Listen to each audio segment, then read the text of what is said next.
qui nous distingue aujourd'hui par rapport à d'autres pays, c'est vraiment le savoir-faire.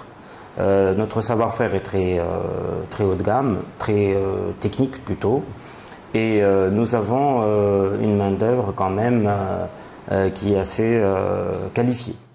Que nous soyons compétitifs en termes de prix pour encourager les gens à acheter. On doit être top au niveau de la qualité.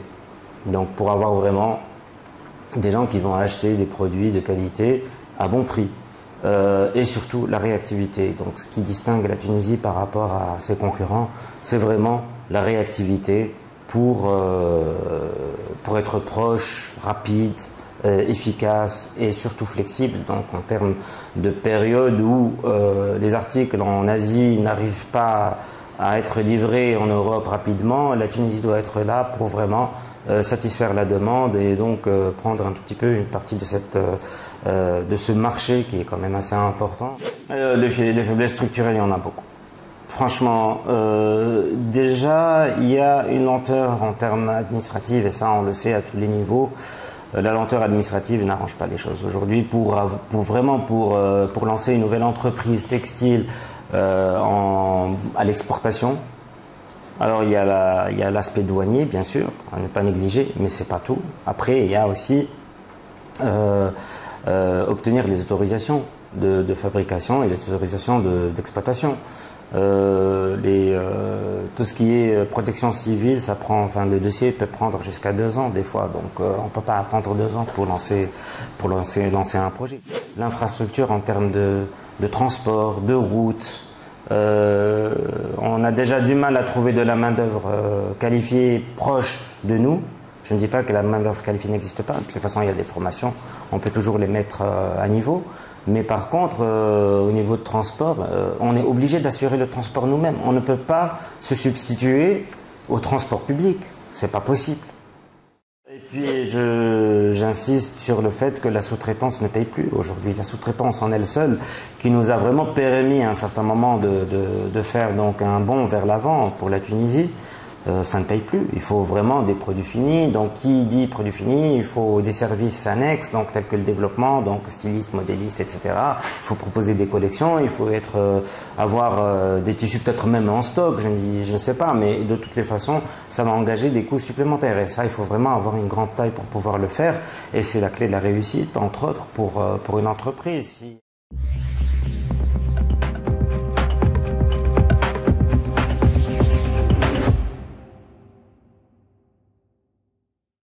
Je m'appelle Semir Ben Abdallah, je suis à la tête du groupe Bacosport depuis 2014. Le groupe a été créé par mon père, feu Mohamed Mahsou Ben Abdallah, en 67. Il est principalement orienté vers le textile. Nous fabriquons actuellement 4 millions de pièces et depuis 60 ans maintenant à peu près, nous sommes pratiquement les leaders sur le marché tunisien. Nous sommes spécialisés, comme je vous l'ai dit, dans le textile. Nous avons une activité immobilière à côté, des services et aussi la distribution.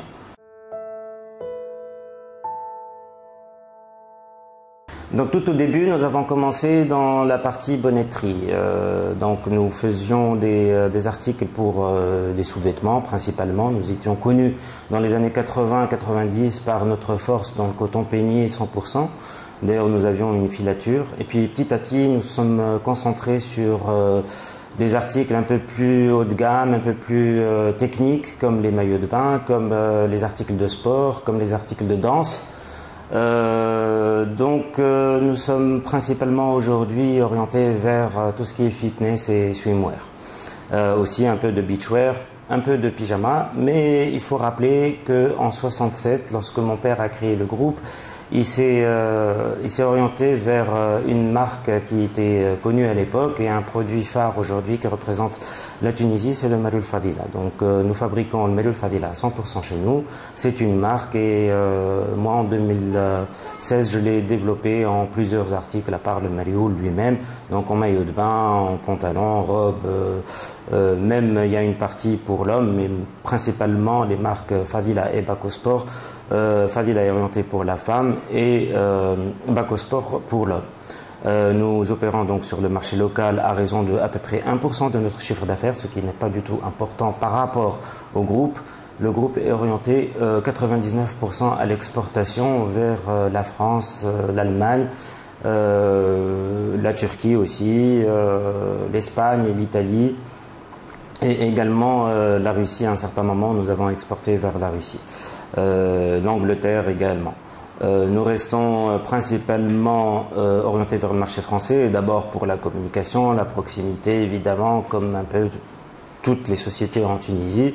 Par rapport, c'est un vécu, donc il y a des rapprochements culturels et également il y a la proximité, comme je vous l'ai dit, et il n'y a pas de décalage horaire, donc c'est bon, nous pouvons travailler avec la France facilement et nous nous sommes développés comme les autres entreprises tunisiennes vers le marché français. Ceci dit, avec aujourd'hui une approche anglo-saxonne, donc avec la langue anglaise, ça nous permet un tout petit peu, et Internet évidemment, ça nous permet un tout petit peu de nous développer vers d'autres marchés, comme je vous l'ai dit, l'Espagne, l'Italie et un peu l'Europe. Voilà.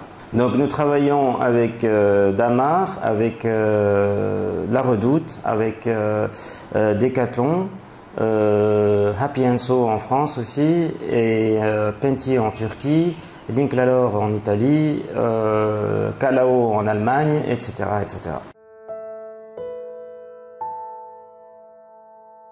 Ça devient de plus en plus difficile. La dynamique dans l'international devient de plus en plus compétitive, surtout au niveau du prix. Nous sommes vraiment très sollicités au niveau du prix.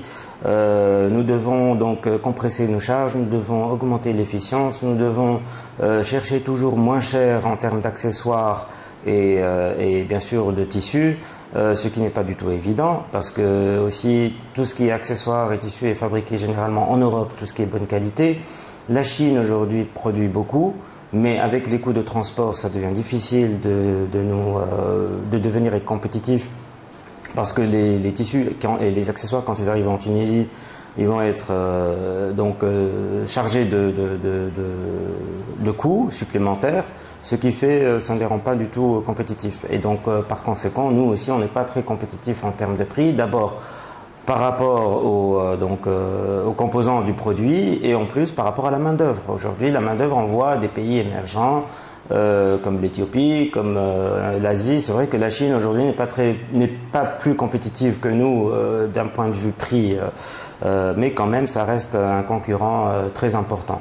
Ce qui nous empêche vraiment d'avoir d'excellents prix et de ramener une clientèle un peu plus variée et un peu plus large. Ce qui nous distingue aujourd'hui par rapport à d'autres pays, c'est vraiment le savoir-faire. Notre savoir-faire est très haut de gamme, très technique plutôt, et nous avons une main-d'œuvre quand même qui est assez qualifiée. Par contre, en termes de main-d'œuvre, nous avons de plus en plus de difficultés à trouver donc des personnes qui veulent travailler dans le secteur textile, des personnes qui sont aptes à aller vers les régions de l'intérieur pour justement intégrer les usines.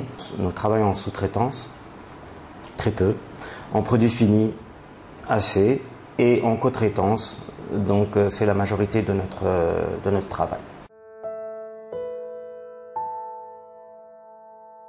Alors, les tendances aujourd'hui, c'est vraiment vers bien sûr le durable, tout ce qui est recyclable, tout ce qui est circulaire. C'est vraiment la tendance aujourd'hui vers l'avenir. On dit que les générations nouvelles sont plus sensibles à tout ce qui est justement recyclé, à tout ce qui est durable et tout ce qui est bien sûr sustainable comme on dit en anglais. Donc ça c'est vraiment la tendance. Après il y a comme on le sait, il y a vraiment une baisse un tout petit peu dans le monde, dans tout ce qui est vente de produits textiles. Les gens achètent un peu moins parce qu'ils préfèrent avoir quelque chose de plus durable, donc qui dure dans le temps.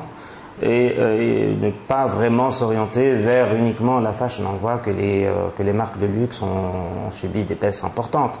Il y a la contrefaçon aussi qui qui leur portent préjudice. Et malheureusement, dans certains pays, la contrefaçon n'est pas du tout réprimée.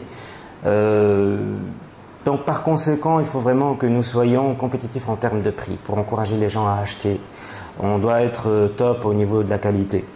Donc pour avoir vraiment des gens qui vont acheter des produits de qualité à bon prix. Et surtout la réactivité. Donc ce qui distingue la Tunisie par rapport à ses concurrents, c'est vraiment la réactivité pour être proche, rapide, efficace et surtout flexible. Donc en termes de période où les articles en Asie n'arrivent pas à être livrés en Europe rapidement, la Tunisie doit être là pour vraiment satisfaire la demande et donc prendre un tout petit peu une partie de ce marché qui est quand même assez important. Nous ne représentons qu'une infime partie, mais nous devons quand même nous devons être réactifs et, comme je vous l'ai dit, vraiment flexibles par rapport aux clients pour livrer rapidement notre marchandise. Mais je reste toujours, la tendance est vraiment vers le prix, pas cher, une qualité qui reste quand même au top niveau. Ça ne veut pas dire que vraiment c'est du luxe, hein, mais c'est vraiment une qualité de produit, une finition impeccable. Et par la même occasion, donc des produits qui sont recyclés, des produits qui sont green, on va dire, qui respectent l'environnement, qui sont là pour justement... Il y a aujourd'hui des lois très importantes et très... c'est vraiment des contraintes pour nous à l'avenir. On va subir tout ce qui est empreinte carbone et tout ce qui est donc notre participation en termes de pollution dans l'air et pollution de consommation électrique et donc de l'empreinte carbone, comme je vous l'ai dit. Donc il faut que ces produits-là, à l'avenir, aient une consommation donc faible par rapport donc à la pollution et par rapport aux produits à l'énergie, donc très faible en consommation énergétique, pour justement respecter l'empreinte carbone, enfin les contraintes en termes d'empreinte carbone et les limites, et surtout aussi avoir donc des produits qui sont pas chers et qui restent quand même abordables.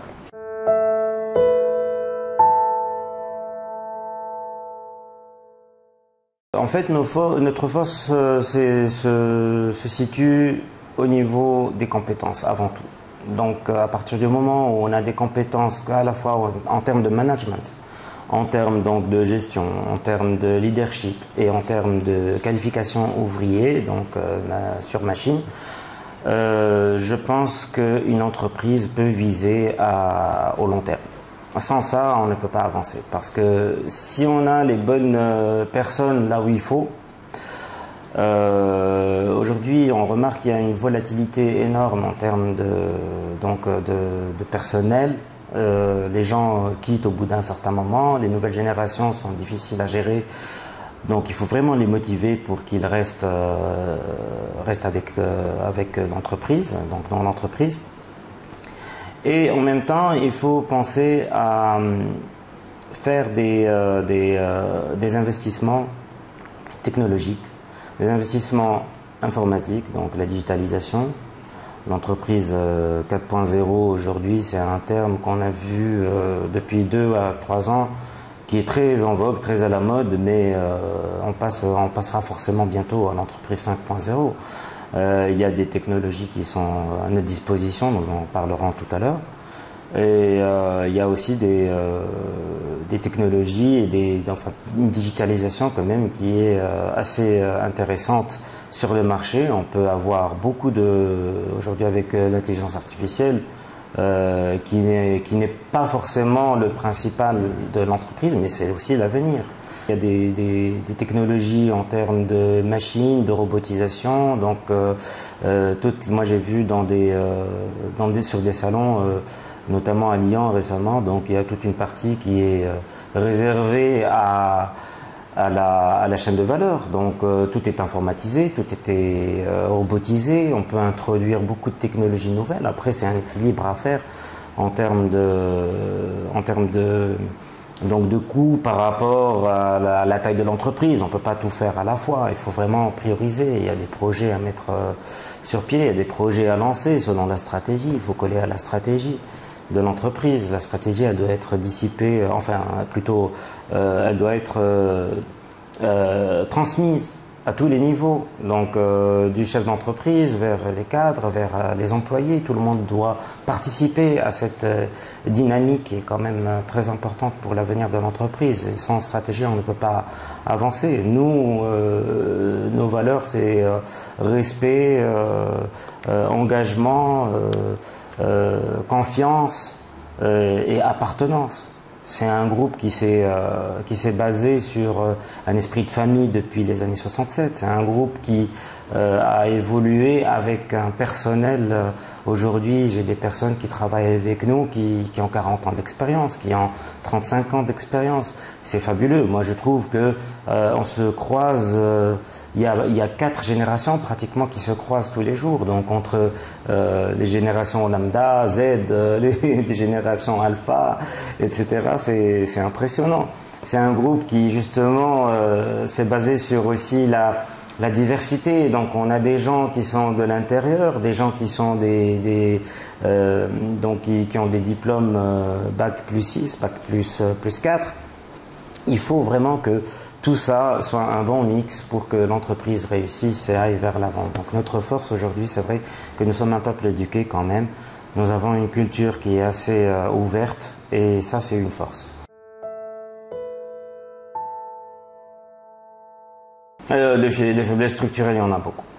Franchement, déjà, il y a une lenteur en termes administratifs, et ça, on le sait à tous les niveaux.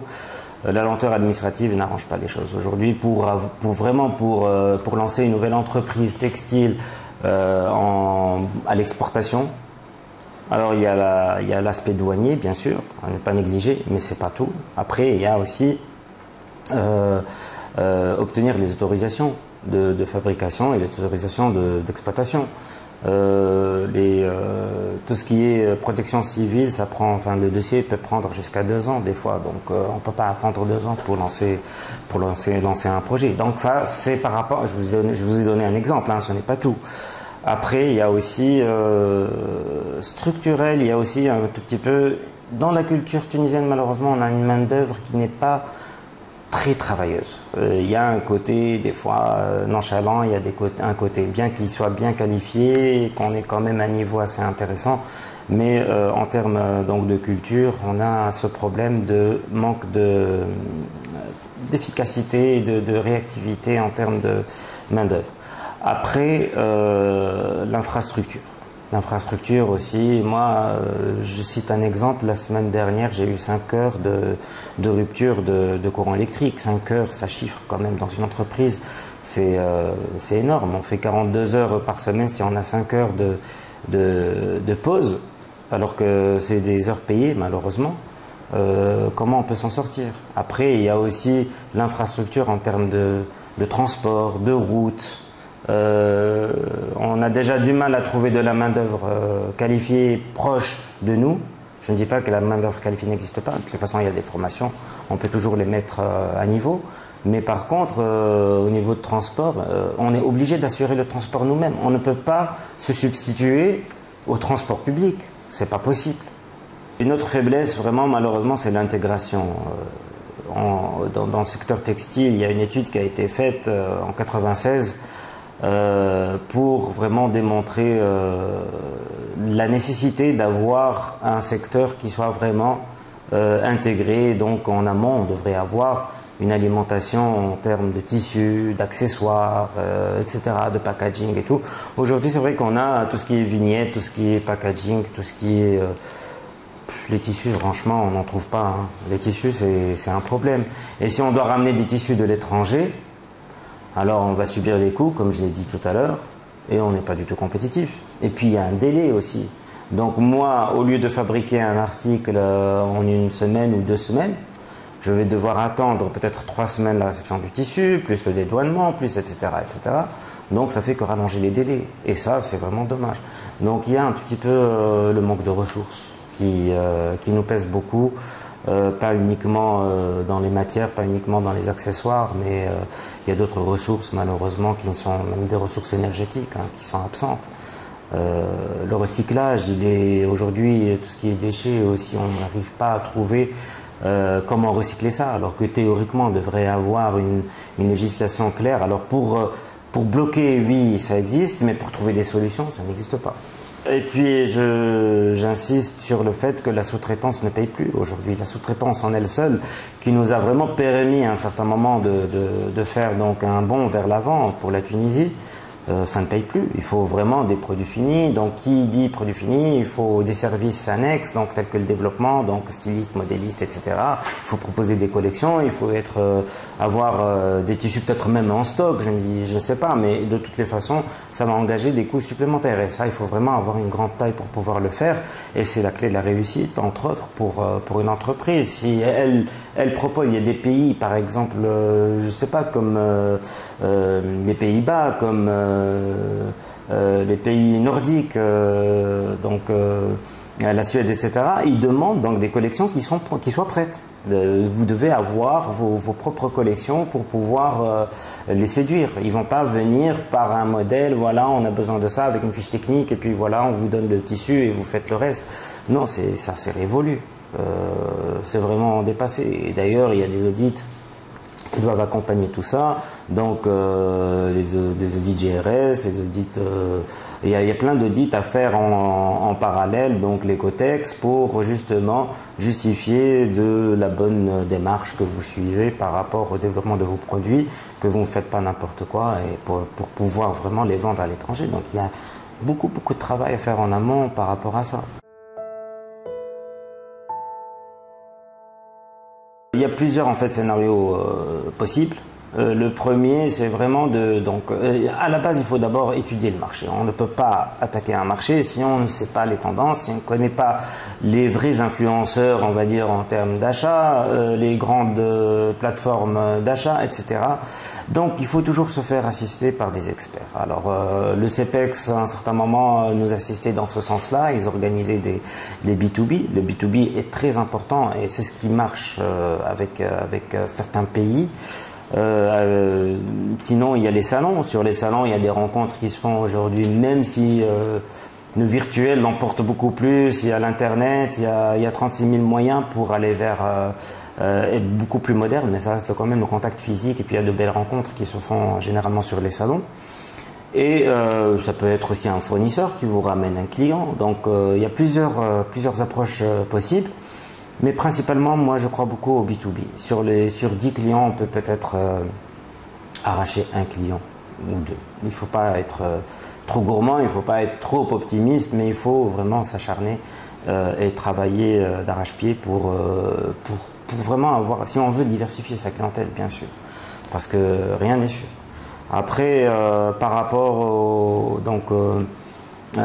aux tendances, il faut, comme je vous l'ai dit, il y a des experts, il y a des consultants qui vont vous dire voilà une petite étude sur le marché, les volumes, les pays par lesquels ils passent.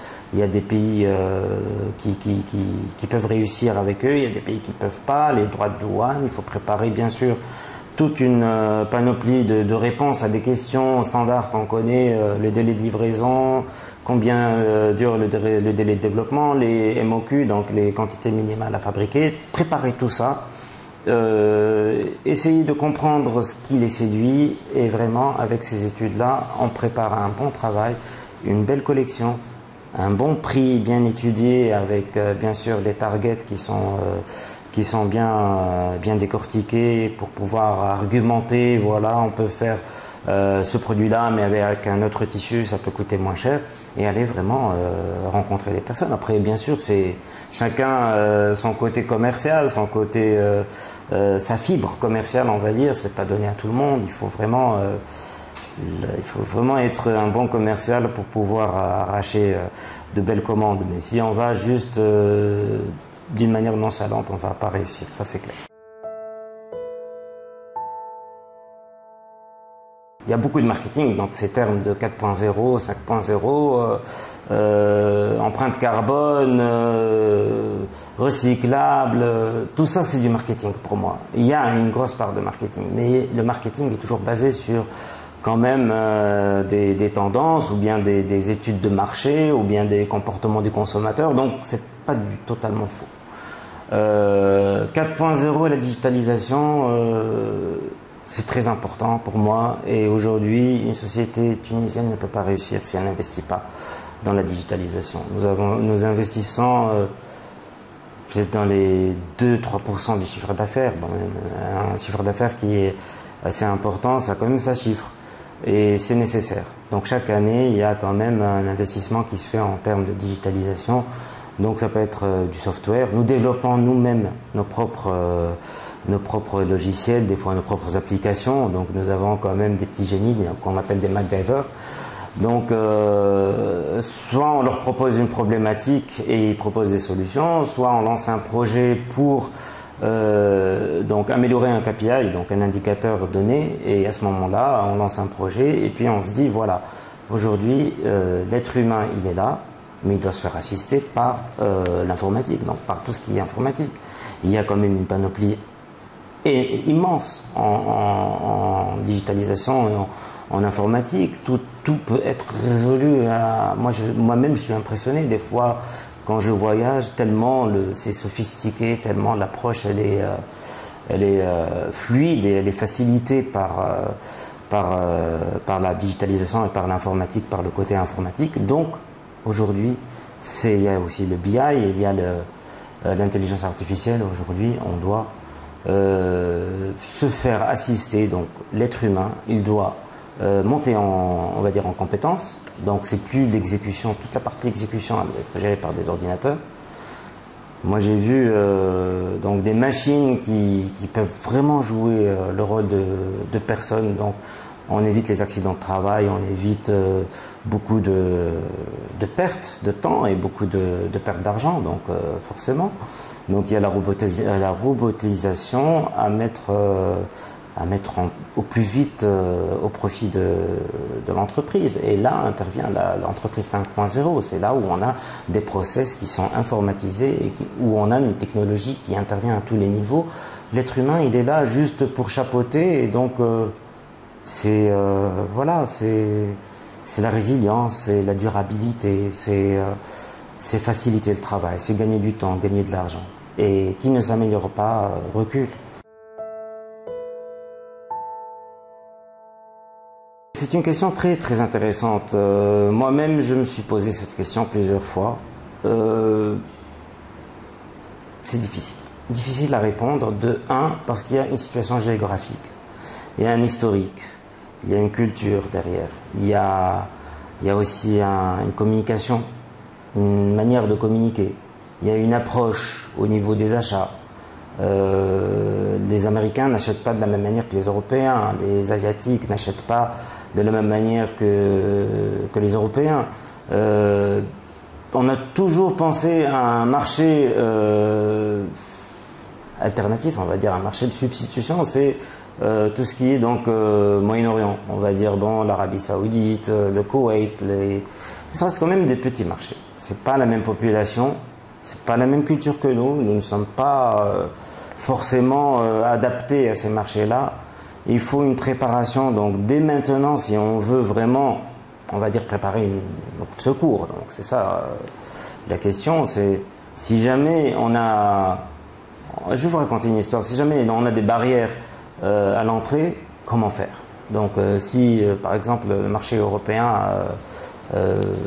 allait se restreindre à beaucoup moins de production textile, comment on va faire? Donc dans les années 70, je me rappelle, il y avait ils ont mis des barrières à l'entrée en France. Donc, et nous, en tant que groupe Aquasport, à l'époque, on fabriquait énormément pour la France, donc, pour ne pas dire principalement. Donc, qu'est-ce qu'il fallait faire? Il fallait vraiment, en urgence, trouver un marché de substitution, et c'était les États-Unis. Alors, aux États-Unis, je me rappelle, mon père, il a toujours raconté cette histoire. C'était pas moi, bien sûr, peut-être que j'étais pas encore né ou j'étais tout petit, mais il m'avait raconté qu'il avait créé une société en une matinée aux États-Unis, à New York. Et il avait contacté donc des bureaux pour vendre ses produits et il a réussi à le faire. Et son seul souci, pourquoi il n'a pas continué avec les États-Unis, c'était la langue. Mais c'est un pays qui était ouvert au monde et tout était facilité. Par contre, aujourd'hui, il faut vraiment étudier donc tout ce qui est accords bilatéraux entre la Tunisie et les États-Unis, d'autres pays. L'Asie, je ne pense pas qu'on puisse vraiment concurrencer l'Asie dans l'Asie elle-même, mais dans le continent lui-même. Mais par contre, donc il faut constituer. Là, c'est un travail qui se fait vraiment à l'échelle macro. Il faut constituer des accords entre la Tunisie et les États-Unis, peut-être entre la Tunisie et les Émirats Arabes Unis. Donc tout ça, l'Afrique subsaharienne et donc le continent africain est aussi une alternative, hein, c'est clair, mais c'est une autre approche, c'est une autre qualité, c'est une autre mentalité, une autre culture. Donc tout ça en fait ça va être difficile à réaliser. Aujourd'hui c'est un secteur qui s'est basé sur une collaboration Europe-Tunisie. Il y a ceux qui ont réussi dans d'autres secteurs, oui, pour aller vers d'autres marchés, et bravo, je leur dis vraiment félicitations. Nous avons essayé, nous continuons à essayer, nous ne baissons pas les bras, mais nous avons d'autres priorités, c'est vraiment de satisfaire déjà notre marché principal qui est l'Europe.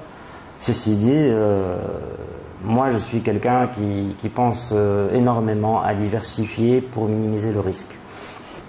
Aussi bien diversifier l'activité que diversifier la clientèle et les marchés.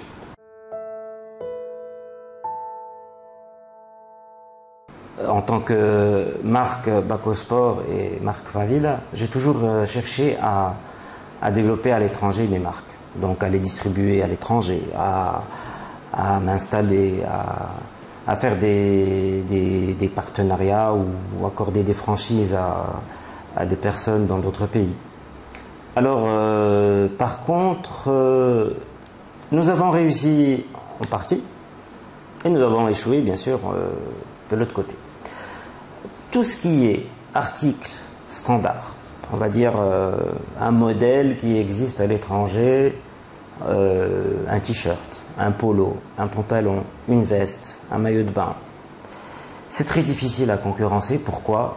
Parce qu'il y a toujours un savoir-faire ailleurs que nous n'avons pas.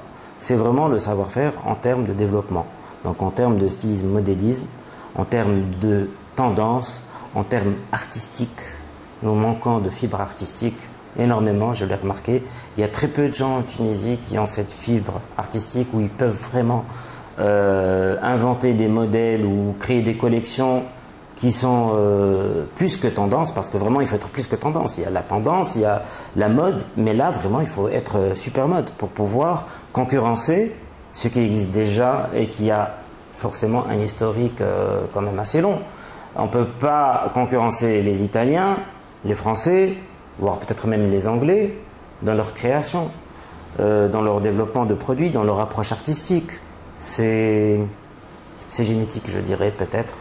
C'est un vécu, c'est culturel, mais on manque cette partie-là, qui est quand même très très importante pour pouvoir développer une marque à l'étranger. Et puis, comme on l'a dit tout à l'heure, il y a un certain nombre de facteurs qui interagissent avec cette question-là, qui sont donc tout ce qui est l'intégration en amont et en aval. Nous sommes producteurs, nous sommes des industriels, oui, les Tunisiens sont forts pour ça. Mais en termes d'amont, donc en termes de tissus, accessoires, modèles, artistiques, donc design et tout, on n'est pas très fort. Et en termes de distribution, marketing, donc publicité comme le marketing d'une manière générale et la politique commerciale, les moyens à mettre en œuvre pour le commercial, on n'est pas aussi fort. Pourquoi? Parce que c'est une question de moyens aussi, c'est une question de... Il y a des pays qui ont créé le marketing. Nous ne faisons que suivre. Ceci dit, il y a des gens certainement qui vont réussir très très bien leur mission. Il y a des gens qui ont peut-être réussi aussi leur mission. Il y en a d'autres qui ont essayé et qui ont échoué. Par contre, on a réussi dans la partie Favila. Pourquoi? Parce que c'est un produit unique. Et c'est un produit qui a beaucoup d'histoire. Et c'est un produit qui sort de tout ce qui est... donc il a une âme, il a du caractère. C'est pas un produit standard. C'est un produit qui représente les Tunisiens, la Tunisie, notre culture.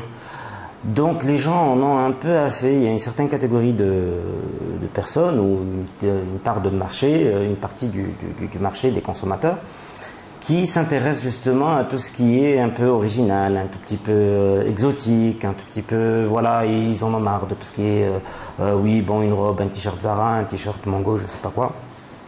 Mais ils cherchent vraiment quelque chose qui se démarque et qui représente une identité. Et là, Favila, vraiment, on a réussi à s'étendre sur le monde entier. Et pour moi, je suis fier de dire, oui, j'ai vendu Favila à Singapour, j'ai vendu Favila à Los Angeles, j'ai vendu Favila à Londres, à New York, à Séoul, à Tokyo. Donc, et même on a aujourd'hui des représentants à Tokyo pour le Marul Favila qui est très très apprécié et très demandé. Après, il y a bien sûr le prix. Il faut bien sûr avoir un bon prix attractif. Je parle de tout ce qui est standard. Tout ce qui est hors standard, on va dire tout ce qui est particulier et unique en son genre, là on peut vraiment se permettre certains prix parce que de toutes les façons il y a quelque chose derrière, il y a une valeur ajoutée, il y a quelque chose qui se distingue. C'est vraiment la différenciation là qui rentre en jeu.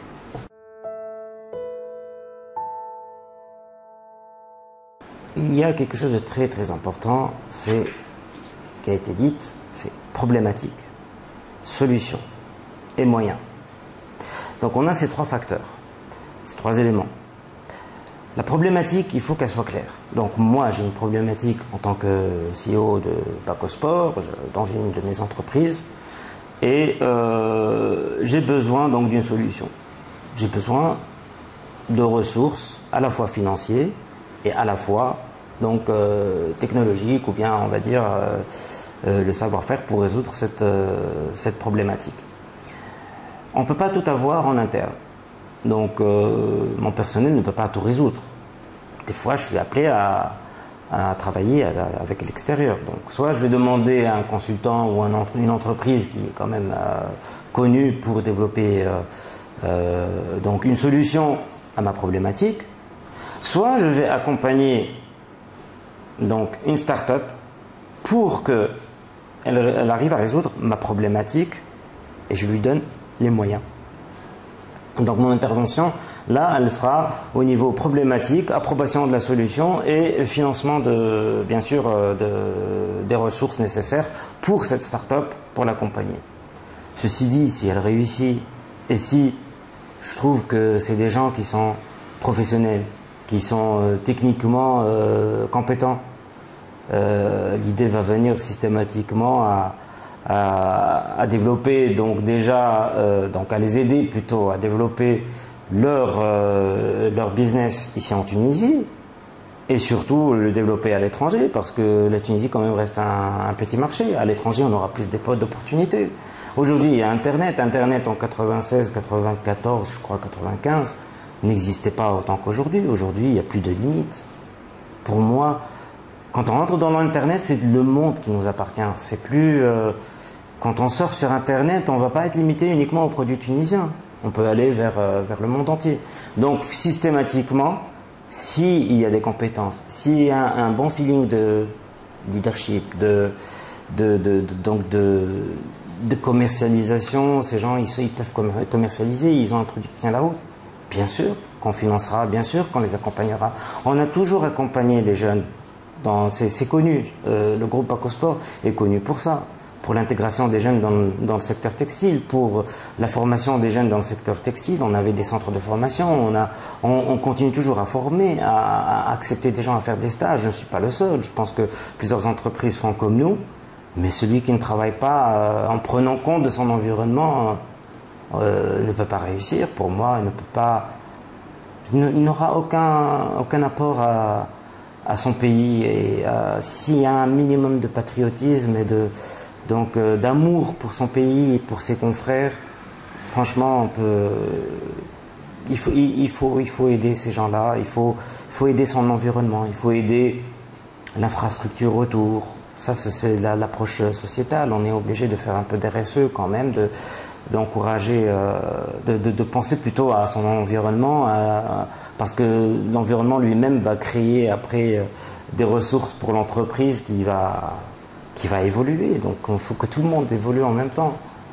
Moi je suis pour, on l'a fait auparavant, j'ai fait participer des artistes, peut-être des gens, des startups aussi pour le développement de mes collections Favilla, donc je n'hésiterai pas à le faire pour autre chose. Et au contraire, on est dans cette optique-là.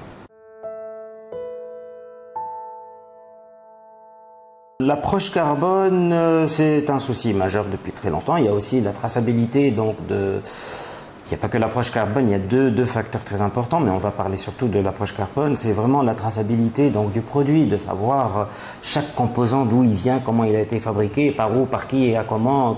Enfin, tout ça, toutes ces données-là, après avec l'informatique, ça va être facile à obtenir. Donc, il y a des audits à faire et c'est dans la poche. Par contre, donc, pour l'approche carbone, oui, on a été sensibilisé par nos clients européens. Surtout français, qui sont très impliqués dans cette problématique. Évidemment, il va y avoir des taxations, donc des pénalités, tout ça. Il faut vraiment qu'on se prépare. Donc, depuis 4 ans déjà, 4 ou 5 ans, nous mesurons notre empreinte carbone. Donc, et il y a une roadmap à suivre. Donc, on doit finalement minimiser cette empreinte d'année en année. Le but déjà, en premier lieu, c'est de minimiser. Donc plutôt de réduire donc cette empreinte carbone. Nous avons investi dans tout ce qui est énergie renouvelable, donc on a commencé par les panneaux photovoltaïques. Les panneaux photovoltaïques, ça permet bien sûr de réduire l'empreinte carbone. On va utiliser moins d'électricité, donc on est moins gourmand en énergie, etc. On essaye aussi donc il y a plusieurs actions en parallèle. Hein. On peut planter des arbres. Déjà, c'est contribuer à l'environnement, donc réduire peut-être l'empreinte carbone. Il y a toutes sortes d'économies d'énergie, donc les capteurs infrarouges pour l'éclairage. Il y a les lampes LED. Donc il y a plusieurs facteurs. Et pour ça, nous devons être préparés. On n'a pas le choix. Si on n'est pas préparé, si on ne commence pas à travailler dès maintenant et depuis même quelques années, quelques mois, on ne va pas y arriver. C'est hors de question. On va être éliminé, on va être exclu du jeu, on va être exclu de la course. C'est clair que c'est un must. Il n'y a rien à dire. Il faut se préparer, il faut commencer à investir dès maintenant. Chacun ses moyens, chacun sa stratégie. Juste vraiment définir sa stratégie claire et nette. Nous allons justement investir dans un logiciel pour mesurer l'empreinte carbone et pour ça il y a des financements aussi pour les grands comme pour les petits, hein, pour les grandes entreprises comme pour les petites entreprises. Donc il y a plusieurs moyens de financement pour ce genre justement de produits comme les logiciels pour limiter l'empreinte carbone ou bien pour mesurer l'empreinte carbone ou bien pour justement traduire tout ce qui est pollution ou tout ce qui est nocif à notre environnement. Donc il y a des logiciels pour mesurer ça, il y a des logiciels canadiens, il y a des logiciels français, et on peut même développer ses propres logiciels, c'est pas sorcier tout ça, mais c'est à prendre en considération. Pour moi, c'est un must. C'est comme il y a quelques années, on parlait de l'audit social. C'était quoi l'audit social? Certaines personnes ne savaient même pas ce que c'est. Aujourd'hui, l'audit social, c'est quelque chose de basique. On ne peut pas exporter si on n'a pas 1 ou 2 certifications. C'est hors de question. Donc, à mon avis, il va y avoir des obligations très contraignantes. Il faut commencer à travailler dessus dès maintenant.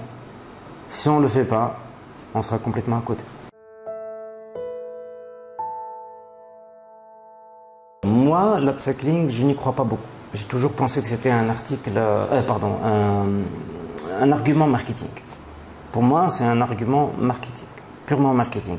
Ceci dit, comme je vous l'ai dit tout à l'heure, le marketing se base aussi sur un comportement quand même du marché. Donc un comportement du consommateur. Et les études montrent que les gens sont sensibles à ça. Donc il y a une niche, si ce n'est pas un segment entier, donc, ou une part entière donc, du marché. Il y a ce qui est en train de se développer. On ne peut pas savoir les tendances à l'avenir. On sait très très bien qu'il y a toujours des tendances donc, un peu cycliques. C'est la mode, comme la mode. Bon, c'est une roue qui tourne.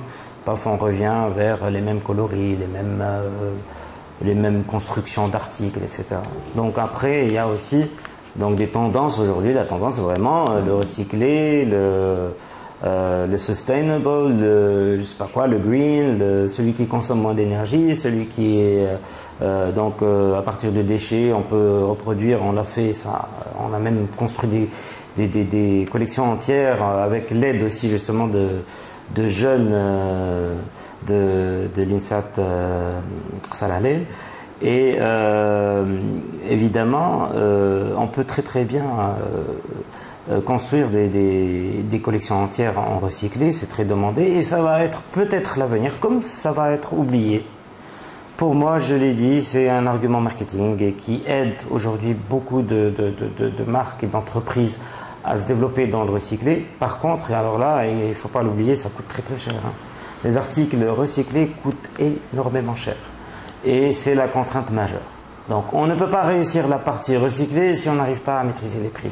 Il y a toujours cette histoire de prix qui tourne autour, qui bloque quelque part et soit qui bloque, soit qui va nous booster. Donc si le prix est intéressant, ça va booster. Si le prix est élevé, on va être éliminé. Donc pour moi, il y a de l'avenir.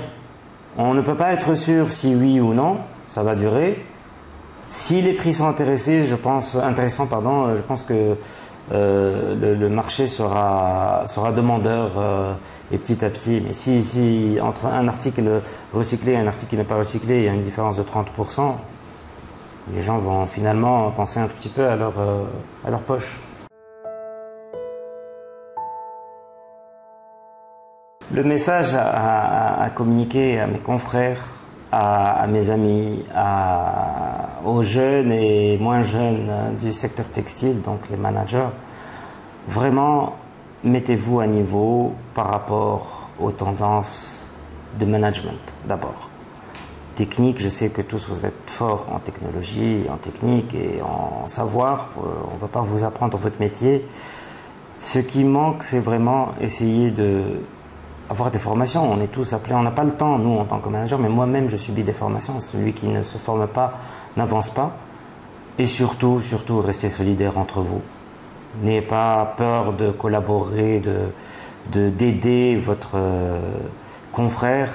Ce qui nous manque, malheureusement, c'est un peu cette solidarité entre les textiliens. On n'est pas forcément des ennemis, on est tous sur la même barque. On ne doit pas se casser les prix entre nous en tant que concurrents. Donc se consulter ou se concerter ou former des groupements ou des partenariats entre fabricants textiles. Pensez à l'avenir de votre pays. Il faut vraiment essayer de mettre le maximum possible pour que ce secteur survive et continue à travailler, à faire travailler du monde, à faire nourrir toute une population quand même qui n'est pas négligeable.